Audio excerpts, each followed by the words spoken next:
So yes, it's myself, Stuart, and Michael here at the London Buddhist Centre. So yeah, we'll be moderating this interview. Michael's going to be looking after the technical side of things, and if he's mostly silent, that's because I just beat him at chess. So in a minute, I'm going to hand over to Suryagupta, who's going to introduce Subhuti, and then Suryagupta will be interviewing Subhuti on the subject of life, death, and dying for about 40 minutes. So what I'd really encourage you to do is, it might be best to use the speaker view so that you can see the two of them, whoever's speaking. They'll sort of fill your screen. Nice as it is to also just see everyone else's faces around the country. And then I'd ask you, if you've got questions for Subhuti, then do write them in the chat box throughout. So whenever they come to mind throughout the interview, and you could put a capital letter Q before that, which will help us spot them. And I'll kind of make a note of all of those. And then at the end of the interview section, Suryagupta was saying she might just ask some of them as she sees them arrive through the interview. But at the end of the interview, I might pick some of those out, and we'll unmute you. You'll all notice you're all muted at the moment, but we'll unmute you and you can ask Subhuti your questions. So, and we also might have a period towards the end where we can just have a bit more of a free form, you asking Subhuti. So you can use this in the reactions bar at the bottom of your screen. You can click that and there's like a hand clapping gesture. So you could do that, and that's equivalent of raising your hand. And when you do that, we'll unmute you and you can ask Subhuti a question without having written it in the chat box. So we might do that at the end. So interview, then I'll pick some of the questions that you've been writing in, so do write them, and then we might have a period where we just open it up to anyone who raises their hand. So yeah, I'll hand over to Suryagupta to kick us off. Great, thank you very much, Stuart and Michael, for setting us all up, and a really warm welcome from me to all of you. Lovely to see your names, appear and saying hi to each other. So do continue to interact and with each other as well through this chat that I'm going to have with Subhuti. So I think it's a real treat for us to have Subhuti with us this morning. He's our president, as you know, and he comes twice a year, usually twice a year, to visit us. And we were due to have, this time around, we were going to have 2 weeks. We normally have 1 week each visit, and this time we were going to have 2 whole weeks with Subhuti, because we wanted it sort of more spacious and for him to see more people, etc. And as you know, that's all changed and postponed. And when he does come, it's a really pivotal time for our Sangha, and we are looking to sort of have a virtual presidential visit, because we don't want to miss out on that sort of more intensive experience. But I know in this period, Subhuti, welcome to you.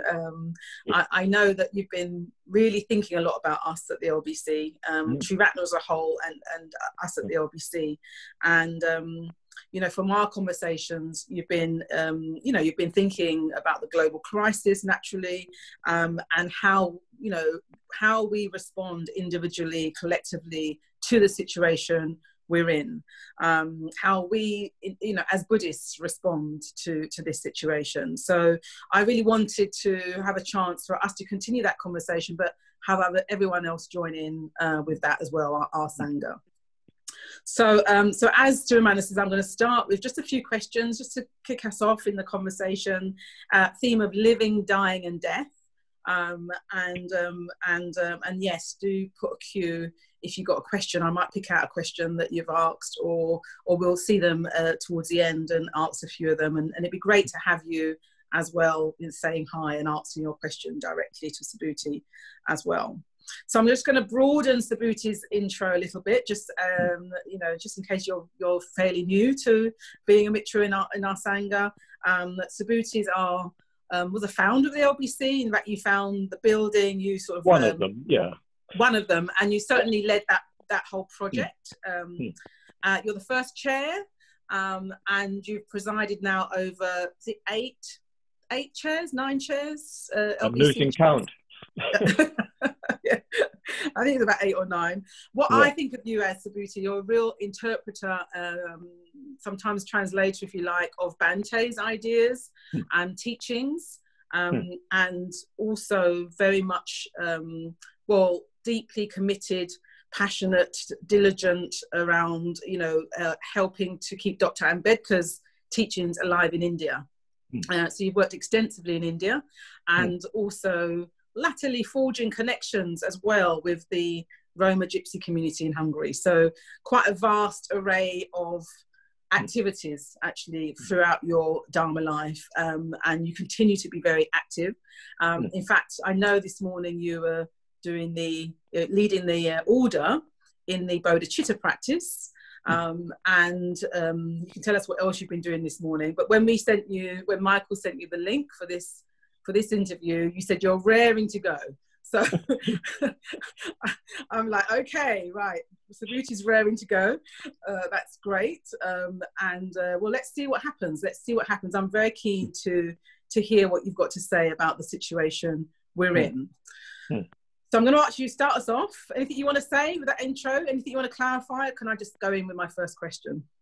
I should perhaps just say that my connection seems to be a little wonky, because the mobile mast that I'm using is heavily overused. I've got about a quarter of the speed that I should be getting. Yeah. It's probably the same for everybody, but out here in the countryside, we have to rely on that sort of connection. So if I go a little crackly or whatever, please forgive. Thank you. Great. Okay. Yeah. Ready? Yeah, I'm ready. Fantastic. Good. Okay. So I just wanted to ask you how you are at this moment in time, and what's lockdown, quarantine life like for you, right now? What's different? What's the same? Yeah. Yes. I'm personally very well indeed. And my life generally, when I'm up in the mountains here, I'm in Snowdonia, where Sri Mala and I have a hermitage, and where I'm looking out the window, I can't see another dwelling, and I can see a 3,000-foot mountain just, a couple of, about half a mile away, a quarter of a mile away. No, sorry, about a mile away. I can be on top in 2.5 hours. It used to be an hour and a half, but it's 2.5 now. So it's beautiful, and the lambs are skipping right outside my window. So it's absolutely delightful. I'm very grateful for the lockdown, because I didn't have to leave the countryside, and I was able to see the prime time of lambing. It gets a bit more dreadful later, but yes, I'm very well and enjoying myself very much. But I have to say that I'm far more busy than I generally am when I'm up here, because I'm usually just trying to retreat while I'm here and trying to write and study and meditate. But because of the lockdown, I've been especially trying to support my friends in India, who are under a tremendous strain. And I've been doing 2, sometimes 3 study groups a day for people in India. Gosh. And most of those people are not in a bad situation, but they are themselves helping other people who are. And what I'm hearing from India is that the situation for poor people is absolutely dreadful. And I just heard from Dhammachari Amitayus and his wife Abhaya Navita, Dhammacharini Abhaya Navita, who live in Amaravati in eastern Maharashtra. And they were saying that there are people who usually are sort of not middle class, but verging on middle class, who are out in the streets just wandering, looking for food. And so they have been feeding 600 families every day. Gosh. I've heard from Arya Ketu, who's doing equivalent in Nagpur.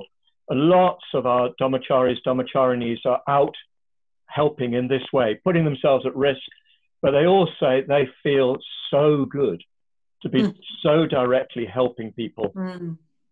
So I'm very aware of that, and doing my best to support them. And I want to see if we can get much more help from the West for what is going on there. With a little bit of money, they can do much more. And maybe there are other ways in which we can help and support them. Right. But I'm also very aware that here everywhere in the world. It's 2/3 of the world are locked down right now, some degree of lockdown, 4.5 billion. And of course, mounting numbers of people with the virus and, well, mounting number of deaths. It's small figures really in the vast total of humanity, but very significant. And the virus itself apparently is pretty nasty.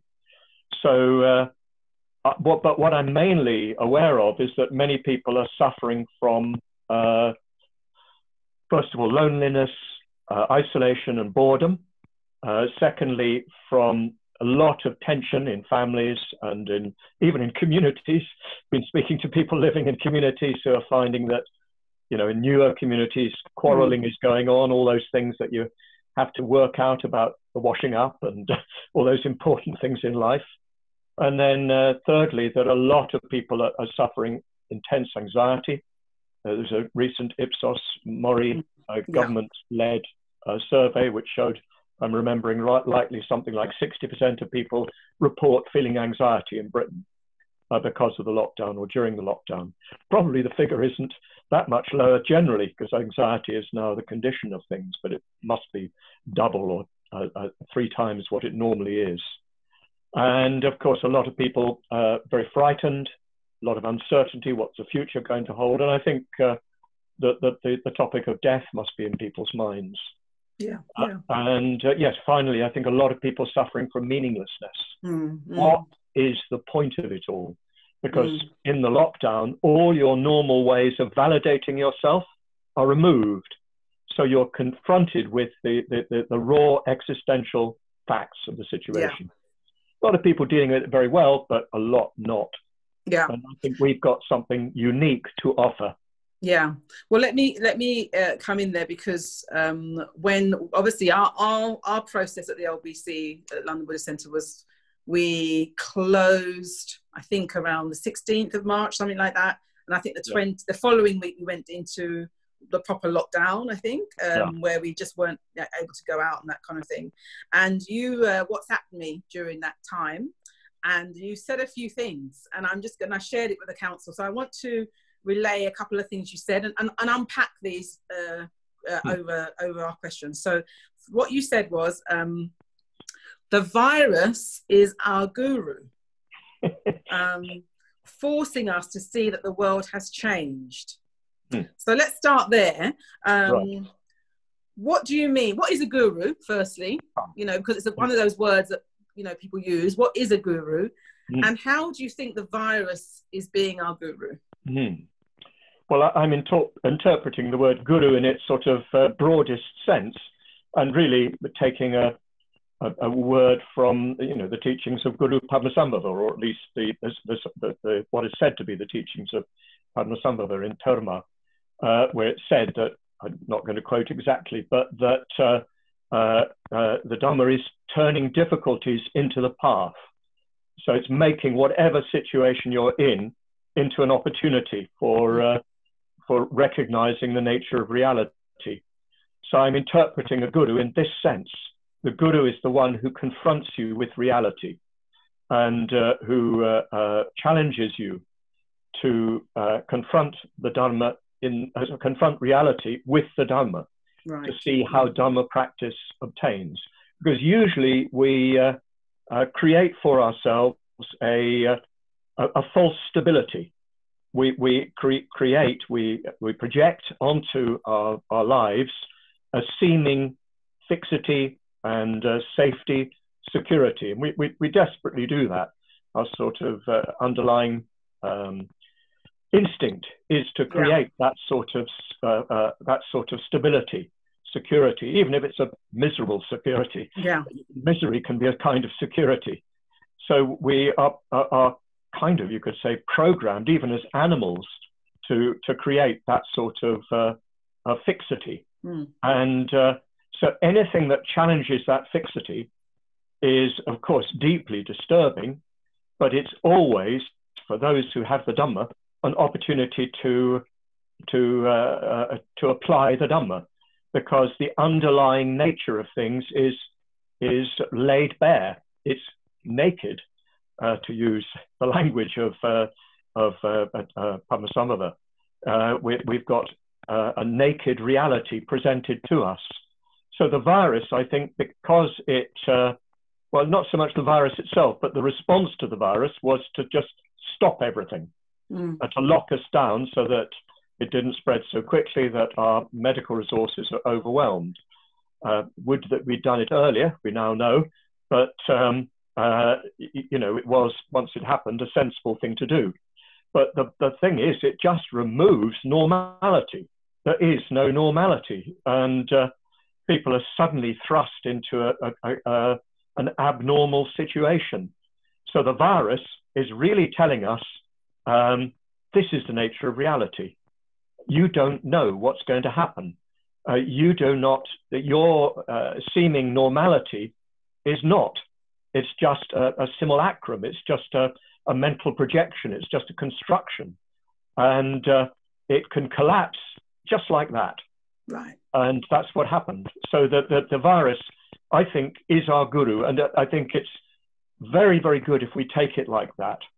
I've been thinking about this because in India, I've seen that people have been taking the virus as an enemy.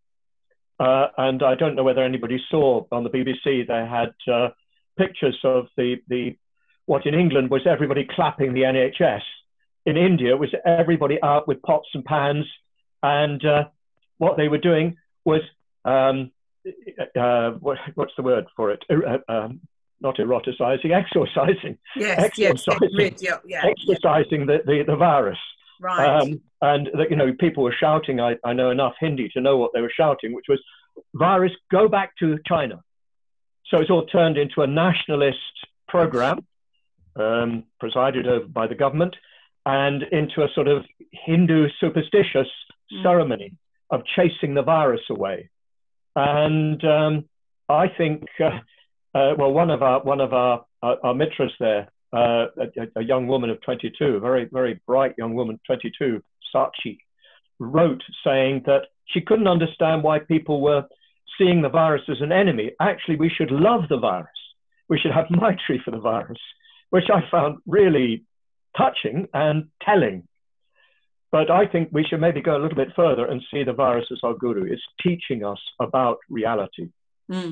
Thank you. That's great. And I think what you went on to say in our WhatsApp was, the world has changed, becoming what it's always been. So it's just let's unpack that a little bit as well, because you said a few things about what it's forcing us to see, but let's really sort of be explicit about that. Yeah. Yes. Well, I don't know whether you're going to quote this later. One of my favorite aphorism that I came up with was that tomorrow has been cancelled. That's it. Yeah, you said that as well. Because only now. Yeah. Because suddenly tomorrow just went. We really do not know when this is going to end. We do not know what sort of world we're going to be left with. There's clearly going to be a major economic crisis, which is going to hit countries like India far, far worse than us. It's going to be pretty bad here. We're back to probably worse than we had in the 2008 financial crash. Yeah. So we really don't know what is coming. Usually we think we know. We have an illusion of normality. We think when we go to bed at night, we know what is going to be happening tomorrow. And if you live in Triratna land, you live in a sort of programmed world where your diary is full. You know what you're doing at 11. You know what you're doing at 11:30. You know what you're doing at 12. I hate this. You know what you're going to be doing in a year's time. I hate that. That you're booked up for a retreat at Istana or a presidential visit. And this sort of feeling that time is marked off in blocks as if tomorrow really existed. But tomorrow is a figment of our imaginations. It's a mental construction. It's a samnya. It doesn't really exist. There is only now. And I think certainly in the initial stages of the virus, before we normalized it, because we're pretty good at normalizing, that's what our human organisms, our neurological system is designed to do. before we could do that, we had a moment when we could live in uncertainty. We could live in the bardo, the antarabhava, the state of between two, between yesterday and tomorrow, when everything is uncertain. And in that uncertainty, reality is revealed. The true nature of things sort of peeks through the crack that opens up when we drop our false thought that we understand today, yesterday, and tomorrow. Yes, so I think the virus confronts us with the real uncertainty. Yeah, so there's always uncertainty. What you're saying is always uncertainty, but because we seem to be able to manage our time, as in we put things in our diary, we then go through certain experiences. Experiences are always different to what we imagine in our head. Yes, but, you know, we never have the experience we think we're going to have. So in that sense, although we can, you know, like life was more predictable before, right? We could say that life was definitely apparently predictable. Apparently predictable, as in we could say, right, I'm going to go on retreat, and we'd go on that retreat. But we'd have the figment was that our minds should project what that experience was going to be like, what we were going to be like, and it'd be completely different. As well as the fact that things were coming in our lives at any moment anyway, getting sick, somebody dying, a job finishing. The unexpected always emerge. But what you're saying is now we're having to face the fact that always has gone on. We're having to face it all the time now. We're not getting a relief from it. Yes, because usually we exist in a conceptualized construction of reality. Which, you know, for most people does most of the time. We construct reality in terms of space and time, and in terms of today, tomorrow, yesterday, these are these people, those are those people, etc. It's a construction, a mental construction. And for a brief period in a bardo, any kind of bardo, but this is a big one, bigger than most people experience. That's all stripped away. The problem is that we very quickly repopulate that bardo with a seeming fixity. We reconstruct it. Okay. So one of the questions that have come in is what you've just said, is what Buddhist teachings have, say, but how does it not come across as kind of being cold or harsh? How do we communicate this sort of reality in a way that actually people can begin to take it in? How do we balance the fact that it actually is a starkness of things, and the fact that, being human as we are, we're sort of programmed as well to want some kind of predictability. So how do we balance those two things, and how do we share that message in a way that feels people can actually take it in? Yes, I suppose we're talking then about the relationship between shamatha and vipassana. You see what I mean? So there's a vipassana message that's implicit in the situation. Reality is laid bare for a moment, which personally I find extremely exciting and appealing. I like reality when I'm able to confront it, if you see what I mean. But if you're not able to, and it does appear to you as terrifying and overwhelming, who knows, I may find that at some point. But if you find that, then of course we have other expedients. First of all, we have each other. Here we are as a Sangha, attempting together to realize the true nature of things through the practice of the Dhamma. So that's our first expedient. We need to communicate to people, we are all in this situation together. We are in loving contact, or can be in loving contact with each other, and we can support each other in facing this more and more directly, and coming to terms with it more and more directly. So yes, we have that expedient of friendship and Sangha. It's very, very important, I think, for instance, that we're doing this right now.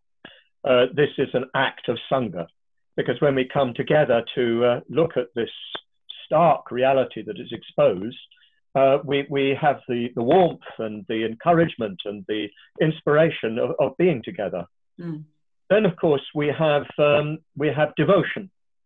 We have a faith, and I think this is a time to really invoke that faith. You know, there is Manjushri right behind me, all around me. I'm surrounded by the Buddhas and Bodhisattvas, not just on my walls. They're all around me, and they're right behind you, Suryagupta. There's the Buddha,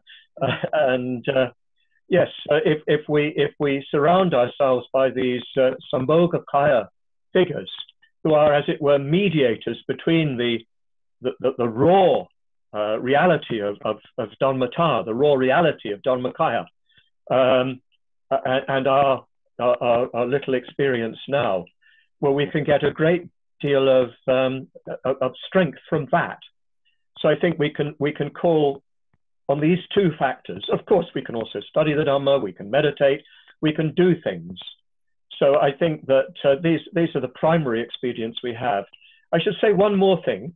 I think that one of the most basic things that we can all do if we're suffering from the sort of starkness of reality is to do something for others. Right, yes, yeah. I think that I just read a very interesting article in The Economist, which apart from being neoliberal and all that, I read it with a knowing eye. Apart from that, it has some very, very good articles on foreign affairs, but some very good material on science and technology. And it had the data from recent research on loneliness and its effect on the immune system. It's known that loneliness degrades the immune system. Yeah. But what experimentation found, and it was quite a major experiment, so it's got some validity. You know, these sort of experiments are quite chancy, but it had a large sample. But what it showed was that the performance of small acts of kindness, a smile, a gift, a phone call, very small things, giving of a gift, have a big effect or have some effect on your own immune system and on your own state of well-being. And similarly, if you give to somebody who's feeling isolated and so forth, and maybe feeling frightened of the overwhelming sublimity of reality, it has a positive effect on them in measurable terms, in terms of a definite, measurable increase in their immune response. So, you know, who knows, maybe this is going to be overturned next week, but it makes sense in terms of one's actual experience that a small act of kindness, a small act of generosity, a small act of friendliness benefits you. And it certainly has an effect on somebody to whom it's given. For instance, Arya Ketu told me that he was out in the streets in the slums of Nagpur giving out food, and he went to the door of one dwelling, probably a little shack, and there was an old couple there who hadn't had any food for days, and who came to the door. They're terrified of the virus, so they didn't like to go out. And when he gave them food, they just burst into tears, and they were just sort of overwhelmed with gratitude and with kindness. Somebody cared about them, and he said he could see them sort of really positively affected by that. But he said it really affected him, and others have reported the same sort of thing. So I think that if you do find it all overwhelming, and do find that reality, what is it, Eliot? Humankind cannot bear too much reality. If reality is too much for you, go and be kind to somebody. Ring a friend who you know is in trouble. Be kind to them. Do something. Give a bit of money. Whatever you can. Just step outside yourself. Great. Yeah. So I think we've got these expedients, just these simple acts of human connection, which are good for you, good for the other. We've got Sangha. We've got the Dhamma practice that we have. And we've got our faith in the Buddha, Dhamma, and Sangha, and the faith in the Buddhas and Bodhisattvas. Let's use it. Yeah, great. That's as you were talking, I was just thinking of so many different examples that happened, with me and, our team and community generally, the things I've seen online as well, just echoing what you've said. So in a way, as Buddhists, what you're saying is we do need to really contemplate the reality that's showing up right now. Like, let's not waste this experience. And at the same time, recognize that contemplation or that sort of confrontation even will be challenging for some people. It's exciting for some, but actually it's going to be challenging for us because we don't normally have it at this pace. Normally we go and do something else if it gets a bit much, don't we?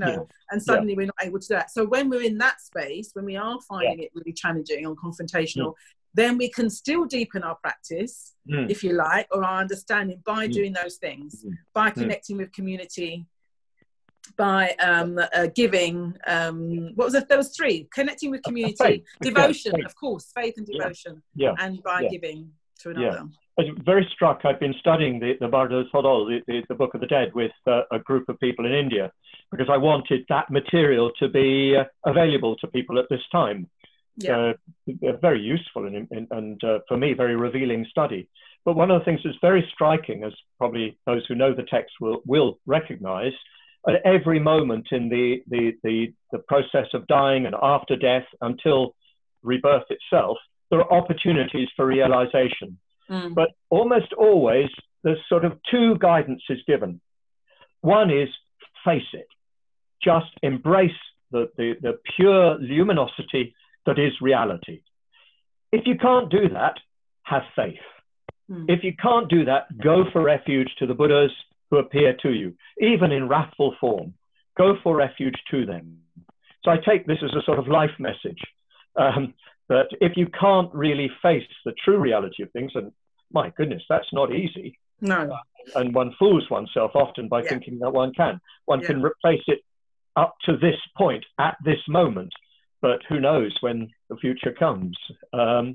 But if you can't face it, if it becomes too much, then you have got the expedient of faith, of response to the Buddhas and Bodhisattvas who embody that reality, but sort of who face towards us. As it were, they come. What Bhante says, that the nirvana is the point on the horizon over which the Buddhas and Bodhisattvas appear. So reality is beyond the horizon. We can't really see it. We wouldn't even want to see it if we could. But the Buddhas and Bodhisattvas are sort of between us and absolute reality. This is the meaning of Sambhogakaya. Great. So there's a question here around, you mentioned about the teachings, and there's a question here from Aryajit, and he said he heard rumours that Bhante had a practice for when he was dying, given to him by one of his Tibetan teachers. Do you think we should have a practice specifically preparing us for rehearsing our death? And obviously we've got the 6 element practice that we do in preparation for ordination and post ordination, but how can we bring those death reflections into our sort of daily lives in a way that's actually going to be really helpful to us? Right. What I do know is that Bhante did receive the Pawa practice, the consciousness transference practice. I believe, if I remember rightly, it was with the Padmasambhava initiation from Kachu Rinpoche. I might have that wrong, but I'm pretty sure it was. I don't know that he ever did it, I have to say. However, what Bhante encouraged us to do was to do the reflection on the root verses from the 6 bardos. And I think this practice, this Vipassana practice, has fallen somewhat into desuetude. I don't think it's done much, but it's a very important practice where you take the root verses from the 6 bardos and you read them slowly to yourself, slowly and reflectively, pausing over them and just really deeply familiarizing yourself with the message of them. And of course, that would imply that you need to study them somewhat. Yeah, And I think it'd be a very good thing. Maybe we can do some study on this at the LBC.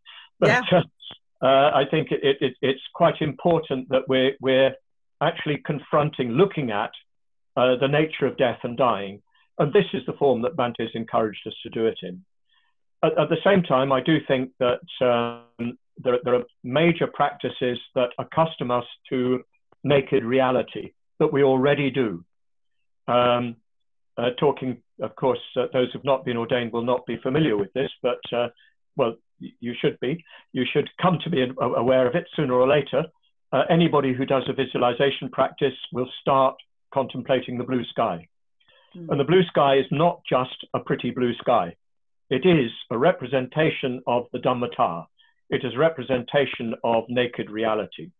And of course, that naked reality that you immerse yourself in is not different from your own mind. So you are, when you're beginning your sadhana, even those sadhanas that, even if you're doing the prostration practice, if you're a mitra, when you contemplate the blue sky, you're not just seeing, you know, a sort of flat blue sky. You're immersing yourself in a medium, as it were, that is limitless, featureless, indivisible, without anything that you can discriminate, and that is of the nature of your own mind, out of which the visualized form appears. So I think we need to make much more of this. As an aid to that, we have the six element practice, which is a rehearsal of death, really, because you are separating yourself from, or rather you're detaching yourself from each of the elements in the sense that you're giving up attachment to it, and you're viewing it dispassionately, vairagya, without clinging, without craving. You're experiencing it fully, but you're not attached to it. You're not thinking I or mine, ahankar or mamankar. You're not making I or making mine. Yes, you're gradually, progressively letting go. And it's interesting, in the Bhagavad, it describes the dying process as being, initially, before you actually die, one of earth dissolving into water, water dissolving into fire, fire into air, air into space, space into consciousness, and then various phases after that. So you're going through the six element practice as you die. And you know that poem of Bhante's about this that was read at his funeral. He says to each element, goodbye. It's Bhante's rehearsal for death.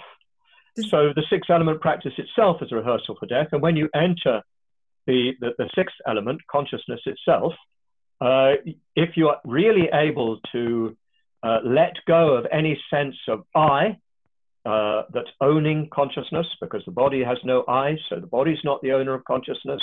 There's no I discoverable within consciousness, because how can something within own what it, as it were, is within? If it's without, where can you find it?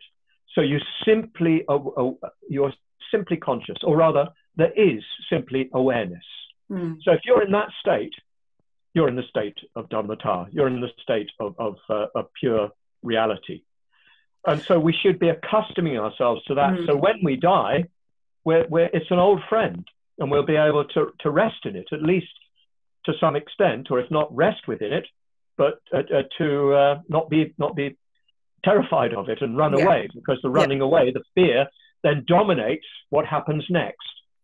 And there's a third factor for those who have this practice, and all order members should be doing this practice on a irregular basis, is the Vajrasattva practice, in which you recognize your innate purity. It's dangerous language, philosophically speaking, but what it simply means is that when everything that you construct is stripped away, you're left with absolute purity. There is nothing else. And you learn in that practice to sit in that. And all our sadhanas, if they're done properly, should conclude with what is in Tibetan, Indo-Tibetan tradition called the completion stage or the perfection stage, where you dissolve the image into yourself. It's already in you, or you're already it, and you simply sit with that experience without any effort. And this is all an attempt to get yourself closer and closer to reality as it is, and which is the reality that you will meet when you die, and which you'll therefore be ready for. And so as you die, you'll be somewhat familiar with the process, and therefore there'll be less reaction, less panic, less fear, all of which is not good for you, and which won't have a good consequence later. You know, it may work out, you've got other karma, but let's try to die as well as we can. And of course, if we're familiar with that, we can help those who are dying, not by doing anything in particular, but by being in contact with that state. Yes. So that's a lot. There's a lot there, Subhuti. But one of the things I got from as you were talking was that you know, we do have this innate fear, don't we, of death, of dying, of things being out of our control. So when we're talking about, you know, facing reality in a way, that's what we immediately confront, is that fear. And that's why it can feel, I think, also feel then a bit kind of hard, you know, to do that. But actually bringing in the blue sky and bringing in, you know, visualization gives us a very different experience of that, because actually the blue sky, if you know, if you're even just gazing at the physical so-called blue sky, you know, there is a sort of opening up or a letting go, or just an experience of spaciousness. So it's also, I think, about how we recognize that we can't get away from the fact that it's about letting go, letting go of control. At the same time, if you have, what you're saying is, if you have that perspective and you have that understanding, that letting go is letting go into spaciousness, into vibrancy, into a peace, actually. And not something that actually is threatening to consciousness. Indeed. Yeah, well, it's threatening to your consciousness, but your consciousness is where the pain comes from. So let go of it. Consciousness itself, so to speak, dangerous language, but consciousness itself is absolutely blissful. So the text of the Bhagavad emphasizes that this Dhammata, this absolute reality, is a combination of two particular qualities.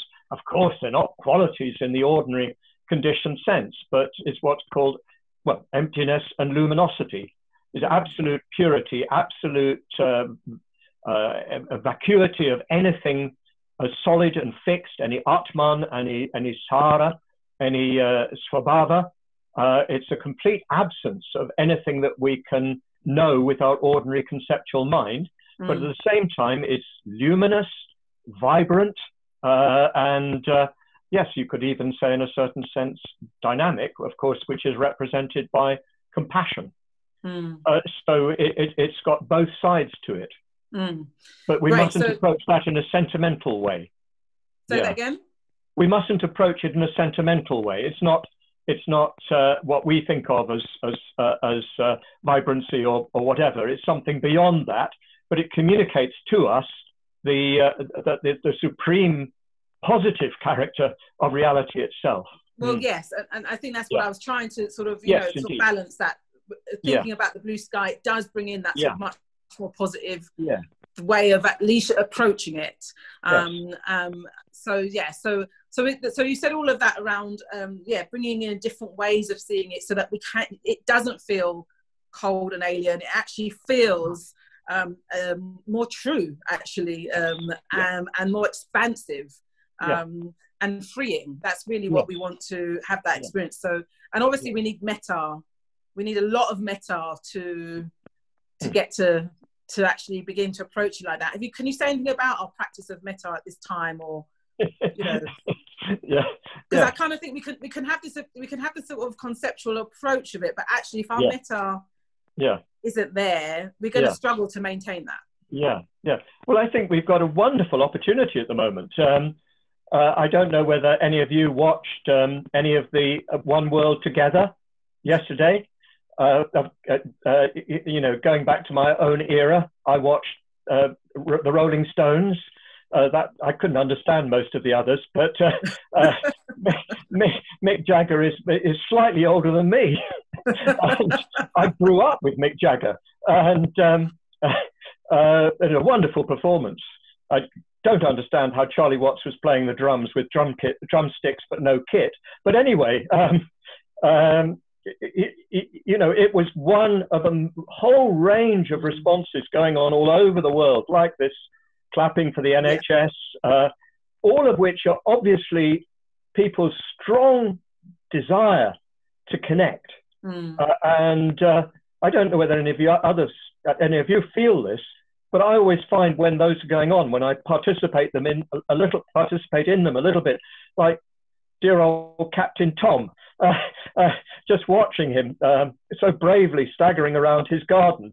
And everybody's responses, yes, there's sentimentality there and so on. But my feeling is a strong maitri of metta and karuna, and rejoicing that human beings have this absolutely natural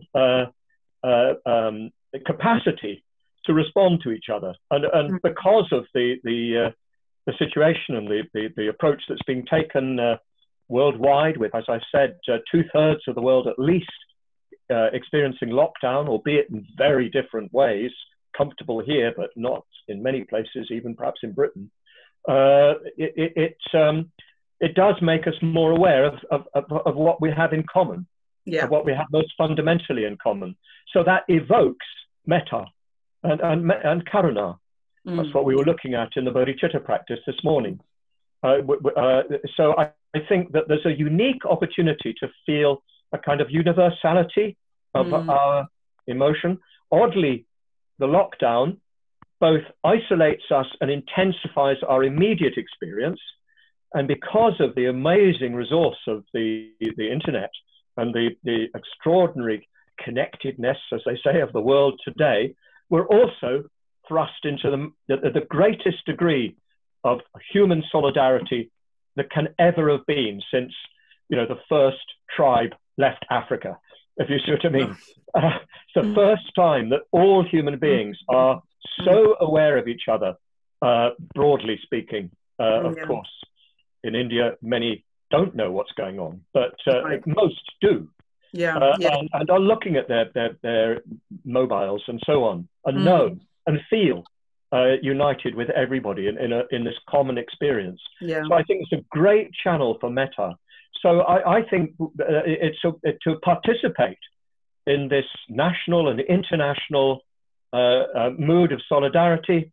Okay, it's a bit mawkish at times, but don't worry. You can go beyond that. There's something deeper at work, which one can really add to. And as Buddhists, we know what pure metta is, and we can sort of add some depth to that through our own contribution. Hopefully, not just Buddhists, but many others will be approaching it in that sort of way too. We're not got a monopoly of metta by any means, fortunately. Otherwise we're doomed.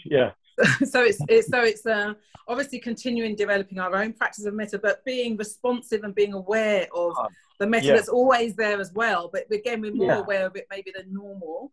The creativity that's always there as well. We're more aware of it and actually allowing that in, being receptive to that, so it affects us as well, moves us.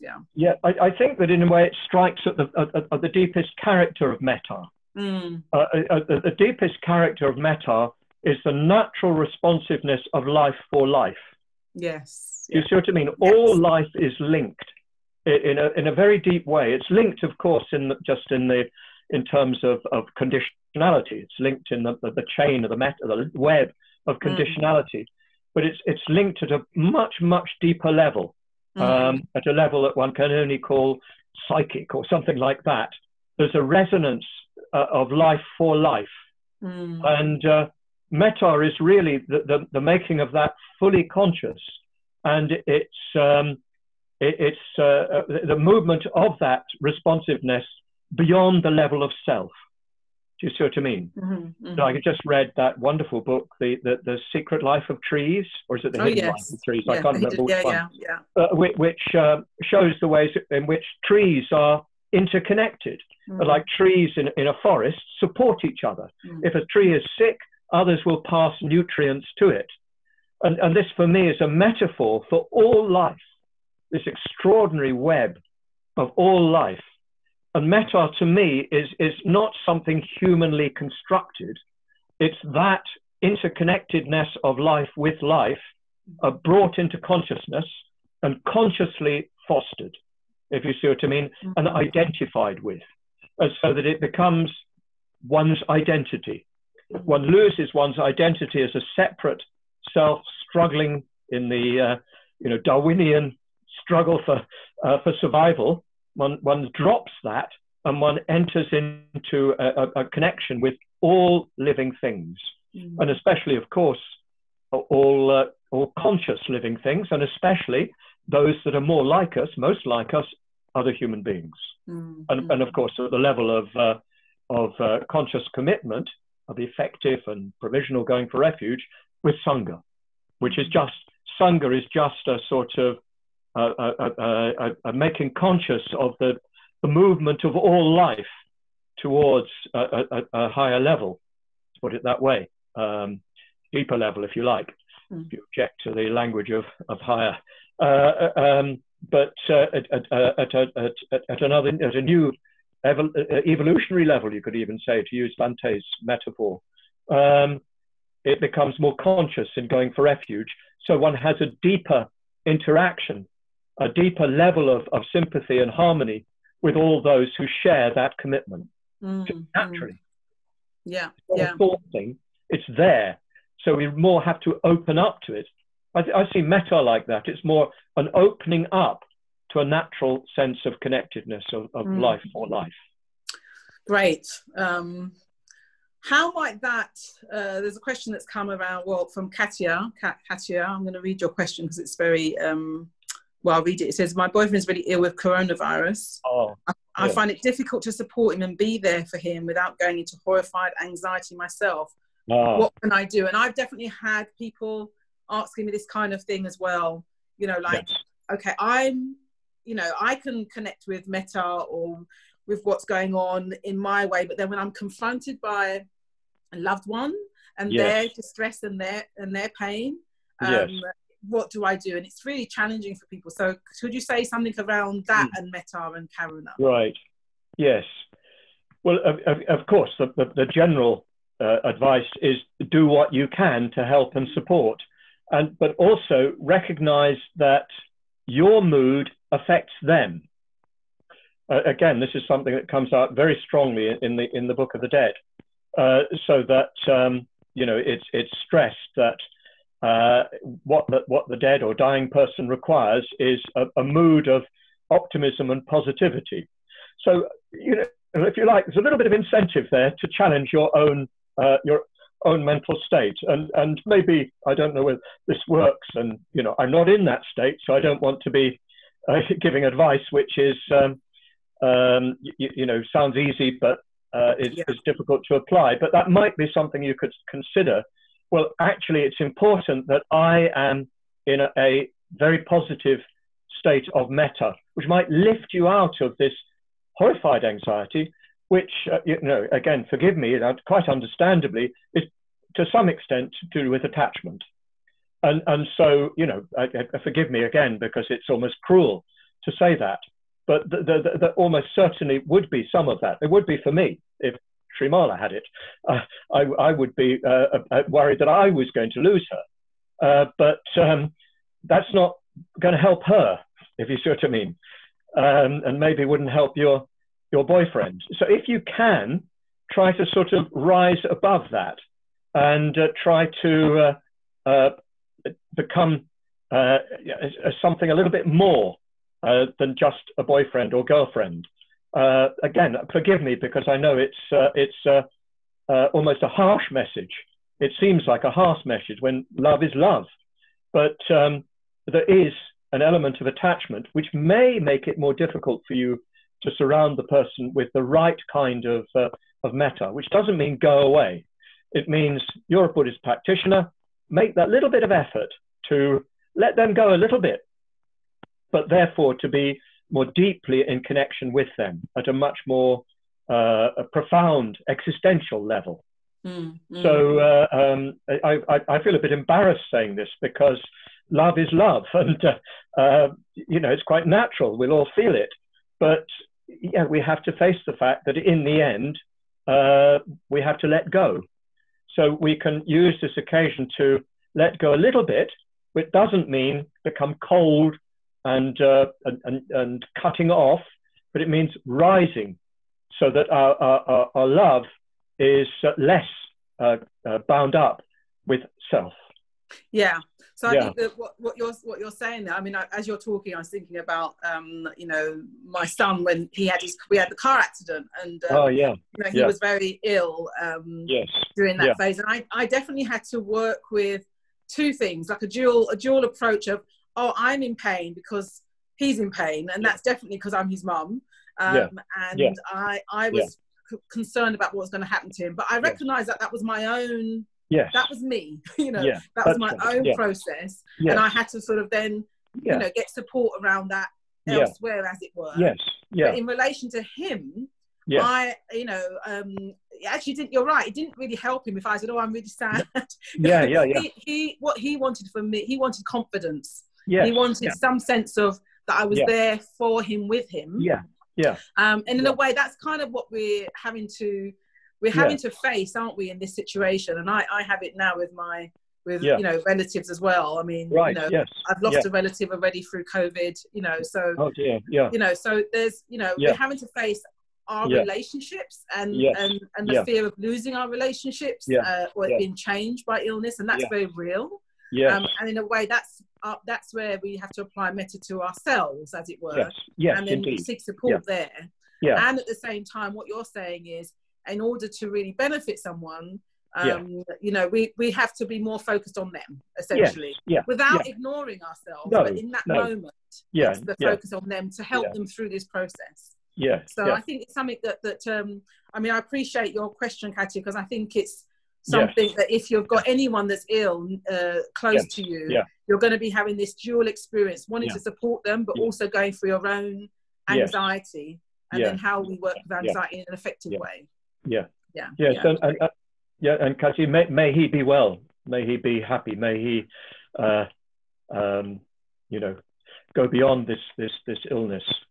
But I think very well reminded that, of course, you need to get support. If you can't just do that, then you need to turn to others to help you, so that your help is more help. Your help for him is more detached from your own self interest, if to put it very harshly. I'm thinking there of something that was told to me about Dhammacharini Jnanashuri, who's one of now retired public preceptors in India. And she'd been married to a husband who'd been a great support to her, very unusual. He'd allowed his wife, who, you know, is in her late 70s now, he'd allowed her a great deal of freedom and encouraged her hugely. And, you know, she was deeply devoted to him. And when he came to die, everybody was in the room weeping, crying. Apparently she was completely calm, full of metta, and she was just saying to him, okay, when you're ready to go, go. And people said this was absolutely astonishing and unprecedented. Usually the widow, you know, is clawing at the body, praying not to go. But, you know, she, because of her Dhamma practice, was able to detach her own pain from his needs. So I found that a deeply moving a lesson for me. I hope I'm capable of that. So there's, I mean, all the things we're talking about, this is, as we're talking, it's such a rich area, isn't it? And so many levels, you know, the confrontation with the reality, working with our own, you know, accessing deeper levels and deeper understanding of metta, reflecting on the teachings and preparing for our own death whenever that's going to come. and then obviously working out our relationships with others as well. Yes. And that feeling like, how can we becoming more effective in being able to support others, particularly those Yes. close to us. Yeah. The other, in terms of us as a collective, us as the LBC Sangha, what do you think we should be responding? Because actually, this one of the things I find interesting about this is that we're all thrown into this situation, dealing with economic issues and health issues and missing loved ones, etc. So we're definitely dealing with our own self. Yeah. And at the same time, we're in this. We have this great opportunity to be in this Sangha. So how might the LBC Sangha be thinking of itself at this time as well? Right. Yes. Well, I think the first thing is to do exactly what you're doing right now, which is trying to strengthen the sense of Sangha. So our sense that we are a community and that we are facing together on the basis of the Dhamma this particular crisis. And hopefully we'll do that in a way that it doesn't stop. Well, not that it wasn't there before, but it'll be the strength that we get from this will go on afterwards. So I think that's the first thing we have to do, is to do everything we can to strengthen our personal Dhamma practice, help each other to strengthen our personal Dhamma practice, and to strengthen our sense of Sangha, of being a community together. I think it's very important, though, that the Sangha is doing something for the wider world. I feel this very strongly. Otherwise, I think you'll find that there's something unwholesome, something unhealthy, that the Sangha will experience itself more and more as a kind of separate world. It is a separate world in some senses, but of course, in a deeper sense, it's not at all. It is part of the wider world. So I think it's very, very important that we are connecting to and contributing to the wider world. Of course, our primary duty always is to promote the Dhamma. And one of the things I feel is that we as a movement were caught hopping, that we were not really ready to respond as we should do. The LBC is not too bad, but you know, I have high standards, and as has Suryagupta. It's not good enough, but can it ever be good enough for us, Suryagupta, being perfectionists or idle dreamers like me? I would have liked the whole movement to be much more agile and to be, you know, we should have been on the ball before it started. We're a bit like Boris. Catch up. Sorry. I just wanted to insult you as much as I could. Anyway, joking apart, it took us time to scramble into action. Yeah, sorry for the illusion, just a little joke. But yeah, it took us time to scramble into action. And I think we should have had our act together before it all started. Actually, I think we've not been using the internet nearly enough. Me too. I didn't really like the internet. I've now discovered how extraordinary it is. Late in the day. I don't forget, I was born in the days of typewriters. I remember the first computer. I remember the first email. Anyway, and that was quite late. I was 40 or 35 or something. So I'm reluctant, but I've now discovered how wonderful it is. We really ought to have been much, much better and much more present online. And yes, so I think that we need to be getting the Dhamma out in much more relevant terms. As I say, I think there are 5 main issues that people will be feeling. There are more, starting with the more personal: isolation, loneliness, boredom.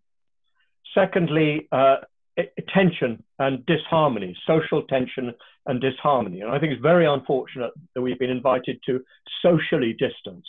Actually, we should be invited to physically distance, but not socially distance.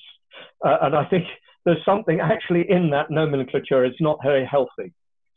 Yes, so I know there's been a big rise in domestic violence during this period. I'm seeing that in India, a lot of tension within families which don't usually have to confront the fault lines of generations, the fault lines between husband and wife, and so on, because they're not together all the time.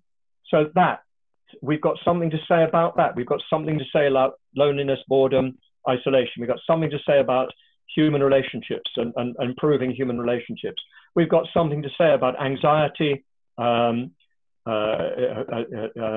fear, and especially fear of death and uncertainty. Yeah. It's central. It's our bread and butter.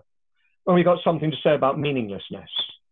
But we've also need to be saying more about response to the world, because I think it's probably through response to the world that we're more likely to get some sense of relief from these other areas of disquiet. So I just saw a question flash up and disappear before I saw who it was, but saying, how can we respond when there's so many needs? Yeah, how do you choose? From Sergeant, yeah. How do we choose who to give to? Yeah, just do the one that strikes you. Do the one that's in front of you. Do the one that you feel for. We can't all do everything, except insofar as we identify ourselves with the totality. That's Bante's image of the order as the thousand-armed Avalokiteshvara. We're each a hand. Each hand can only do what that hand can do. But the totality of our response is the Bodhisattva, so that we're each of us doing everything through each of our activities. So do what you can. If it is just phone a friend who you know is in trouble, do that. If you can put out a podcast that's giving people some tips of what to do that. If you can do a yoga class or a meditation class online, do that. Whatever you can do, whatever you feel to do. Yeah. Give money. I'm going to try to start a big campaign to get our movement in the West to help the huge numbers of Dalits and others too, other backward and poor castes, so-called, in India, who are probably amongst the worst affected by this virus. No doubt more in Africa and so forth that we don't really hear about. Yeah. But at least we've got a definite connection with these people in India. So use the connections that you have and reach out. And even if it's just give money, but do something every day. The article that I read in The Economist talked about the effect of random acts of kindness. You know, that famous saying, random acts of kindness. Just smile at somebody, do something. And clap the NHS. Participate in these national demonstrations of solidarity. As I say, even though sometimes they're a bit mawkish, underneath it all, there's something very deeply human and linking. So go with that. Do whatever you can. Yeah, that's great. And I think it'd be great to, I mean, we've now got at the LBC, this is me coming in now with where we are. Oh, you must be the chair, yes. We now have morning meditations, every morning, guiding people brand new into practice. And then lunchtimes, we've got yoga and bodywork every lunchtime now. And then obviously our evenings. But we're also doing, as you said, around, anxiety and depression being a particular thing right now. So that's where our breathing space activities are kind of being, fired up to respond to that. And, we're going to be doing online retreats and things like that as well. So we are definitely doing a lot. But what you're saying, I think, as well, is, actually just sharing what the LBC is doing is a help. So if you're, all of you listening, do share what we're doing with friends and family, etc. Because I think if people were interested, but, didn't feel the need before to meditate, now people are feeling it, because of what's going on. And obviously a sense of community. We also just launched our online helpline, which I haven't said a lot about. Excellent. But that has been launched, as in people have a contact for us now to let us know, and we'll have people, and I'm going to be putting a call out to all the members and mitras to kind of help with that as well at some point. Sadhu. We've done that now. So, but in a way, I think letting people know what the LBC is doing is already helping, as well as doing whatever, as you say, whatever anyone feels personally moved by. That's where the energy goes. Great. I'd love to hear actually what people are doing. So we can actually get a sense of the different things our Sangha's doing. Like I know one of our team at the moment wants to go and help deliver food, for example, to a local authority. So I think we should think of a way of gathering that. Yeah. Yes, I was going to suggest we're trying to do this in India, having a website where anybody who's doing anything, you know, whether it's Dhammic or not, as it were, overtly Dhammic, there's somewhere where that can all be collated. Yeah. So that we can all see what everybody else is doing. And that can inspire, and it can give us a much stronger sense that we're participating in the bodhisattva that is the LBC Sangha. And we are a hand in that. Yeah. I want to mention something else that I think it would be very good if was part of our offering. I think one of the things that people face in crises, and of course that came from, is it Kati or Katya, her question? Yeah, Katya. Which is it? Katya. Katya. It came in her question in relation to her boyfriend. How to be with people who are seriously sick, and how to be with people who are dying, and how to be with people who are dead. I'm interested because I know that many religions are worried about rituals. Yes. They're worried about how to carry out rituals in lockdown, because people are not supposed to gather and so forth. And there's been a lot of tension around this for Muslim communities, for Jewish communities, for Orthodox Jewish communities.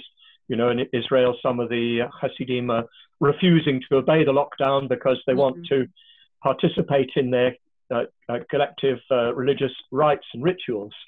And rites and rituals are important, but as Buddhists, we know that they're not really the most important. We know that there's something much more fundamental that's important, which is Maitri. We know that certainly from the Indo-Tibetan tradition, we know that continuity of connection, of friendship after death is effective. And so that if somebody close to you is dying, maybe not able to communicate, your wishes, your mood towards them will touch them. In fact, in the Book of the Dead, it said that the consciousness as it clears around death is 9 times sharper. I don't think that's a scientific measurement, but it's just a way of saying your mind becomes very, very clear because it's not clogged with the body. Just like when you fast, your mind becomes super clear. So you're much, much more psychically attuned. So, you know, I think that this is a teaching, this is an insight that Buddhism has that we should make more known, even amongst us. Yeah.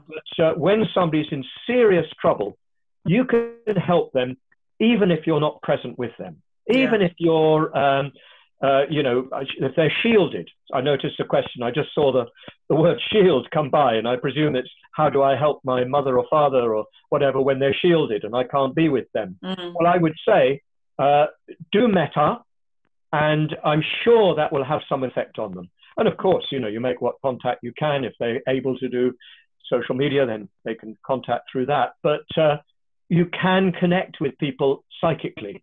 A friend of mine, his father is in the last stages of death and is now completely senile, has no idea where he is and so forth.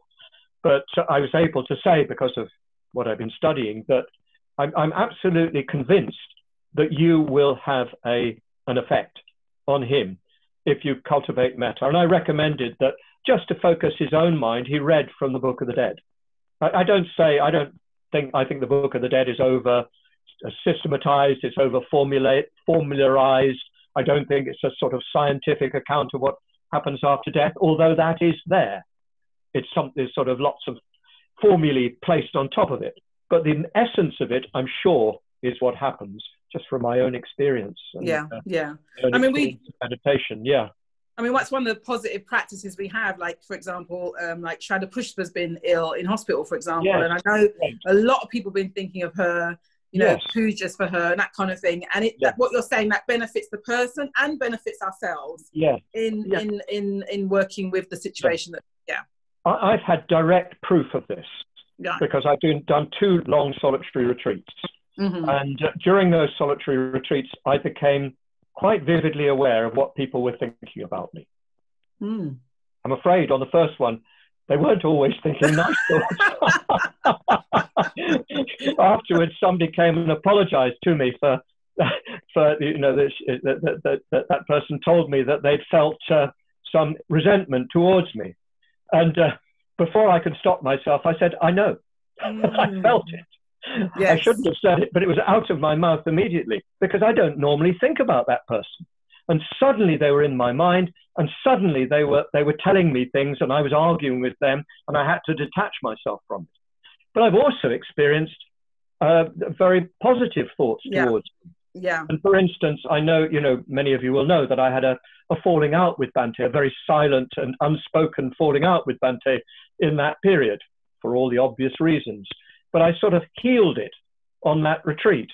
But I healed it without, of course, any direct contact between us. And I knew that it wasn't just on my side that it was healed. And that was all clear to me afterwards in my contact with him, that it was over. Largely, it was gone. Yeah. So I'm completely convinced of the connection between one mind and another. Yes. Usually we don't notice it because of the chatter. Yeah, we just don't notice it. But in the solitude of illness, in the solitude of dying, and in the solitude of death, we will feel it. I'm sure of it. So that again, that's the reality of the fact that we're interdependent beings. Yes. So I'm just very aware, because me and Subhuti and I can chat for a long time. We certainly can. We always do. So I'm very aware of time, and I'd really love to open this up to. I mean, I've been answering people's questions that have been coming up. But if there's anyone on here today who would like to just talk to Subhuti directly, this is your chance. Raise your hand. Right. And obviously there's quite a number of us here, so be fairly succinct, but please do connect with Subhuti. He's here, and raise your hand, and Stu Manas will allow it to happen. So if you're not able to make your question telepathically. Yes, exactly. Yeah. So anyone want to, and also it's just not just questions, but comments as well. I think anything you want to say to Subhuti at the moment. I saw that Sarah had just put something in the chat. I'm just having a look. Okay.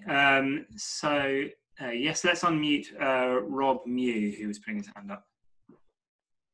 Okay, thank you. Subhuti, you're talking about the verses. Can you hear me? I don't know. Yeah. About the root verses of the Bardo Tadal. And I can look them up on the internet like anybody. But is there a kind of sensible commentary to the Tibetan Book of the Dead? One that you might advise for a beginner? Well, I think probably the best place to start would be Bhante's lecture on the Book of the Dead.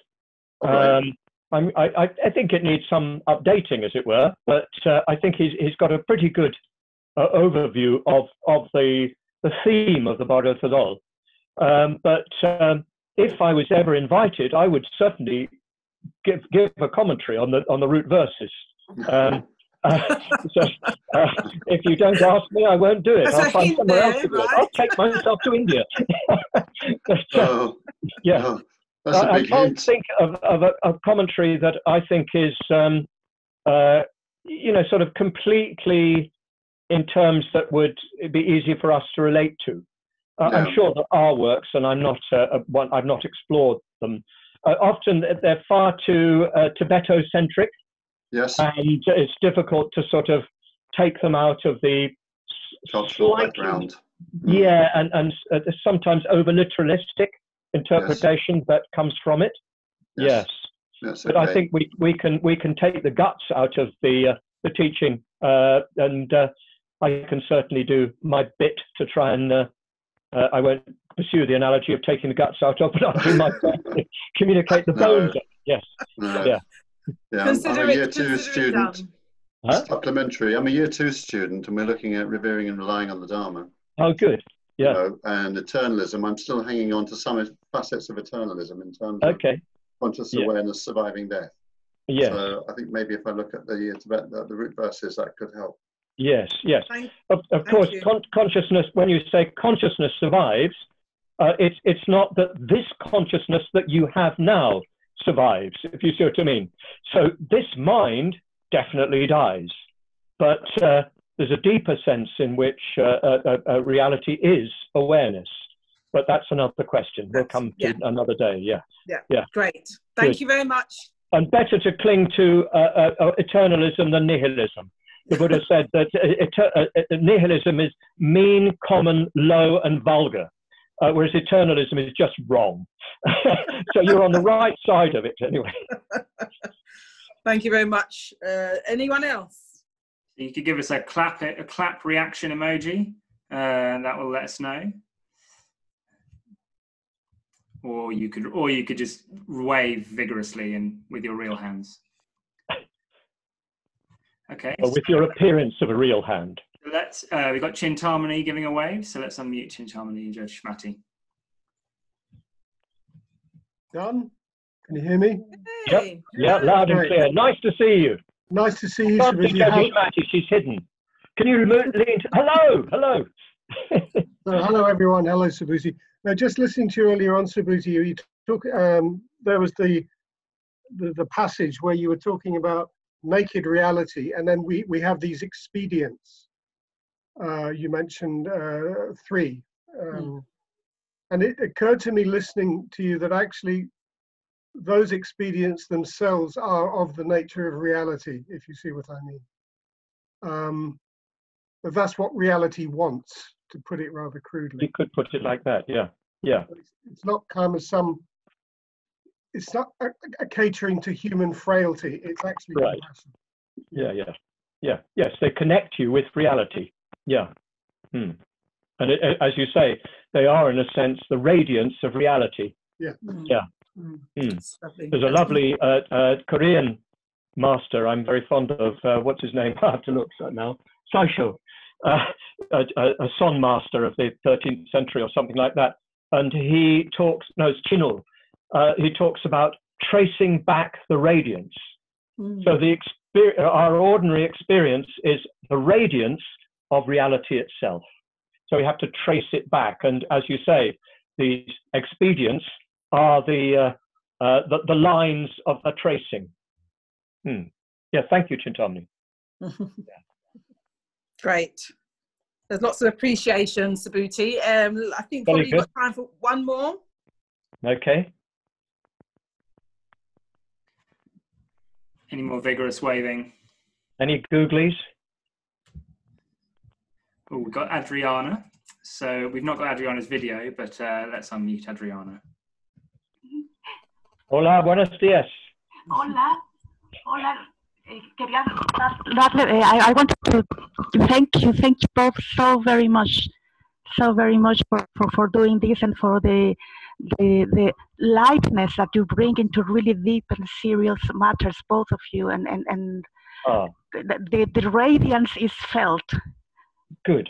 And thank I'm you. so very grateful, very grateful, and you are really doing a lot to help the practice become rooted and real. Muchas gracias. Por nada. Un abrazo. Great. Unless there's any more waving, thank you, Adriana. Any more waving going on? I'm going to bring us to a close. I would like to see Subhuti back in front of me. He's not. I'm here. Are you? Oh, there you are. There you are. Great. Yeah. Lovely. So, so I want to thank you very much, Subhuti. I mean, really, you've taken us quite. I mean, you really explicated, I think, the very first thing about the guru being the virus being our guru, and really around life being what's always been, and that we're having to really confront that. But you really broadened that out, and brought in so many positive ways for us to understand that and actually practice that. Practice that individually, and also think about how we can do that even more, intensify that collectively. So I really want to thank you for the breadth and depth, as always, the lightness, but the challenge. There's definitely been a challenge in the way you've asked us to keep confronting reality from that perspective. So I really want to thank you, and I would say consider it done. That we'll have you back.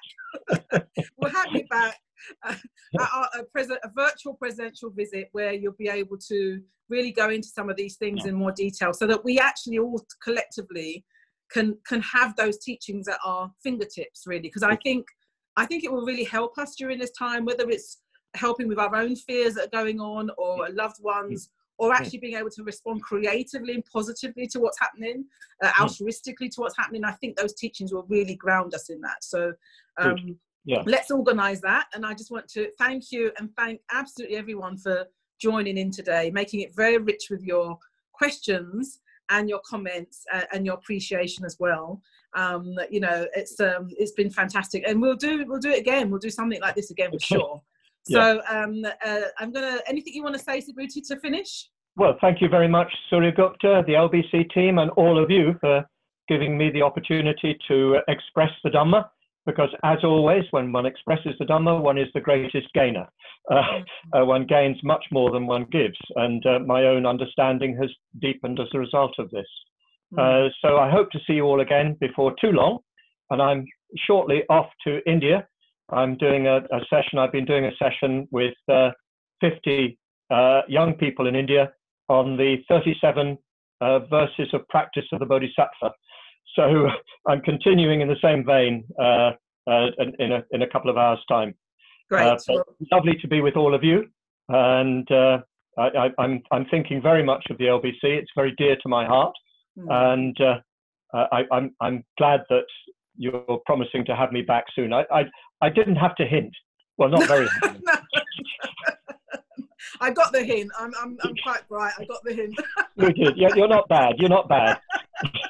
Thank you very much, Subhuti, and take good care to you and Srimala as well. Please send our wishes to Srimala, and we'll see you again soon. We'll be in touch again soon. And thank you, everybody. Take good care. Bye bye. Goodbye. Goodbye. Thank you very much, Subhuti and Suryagupta. Do give a wave, clap your hands, and we'll end the video in about 10 minutes. You could unmute everybody. You could unmute everyone. Let's try. Oh my God. I hear a noise. Everyone's unmuted. So Bye. Bye. Bye to everybody. Bye. Bye, guys. Bye to everybody. Bye. What a crowd. It's Dhamma dinner. Hello. Father Samaya. Hello. Bye. See you. Bye. I'm nice to see you all. Bye. Okay, good. Bye, everyone. Bye, Sir Dave Mitra.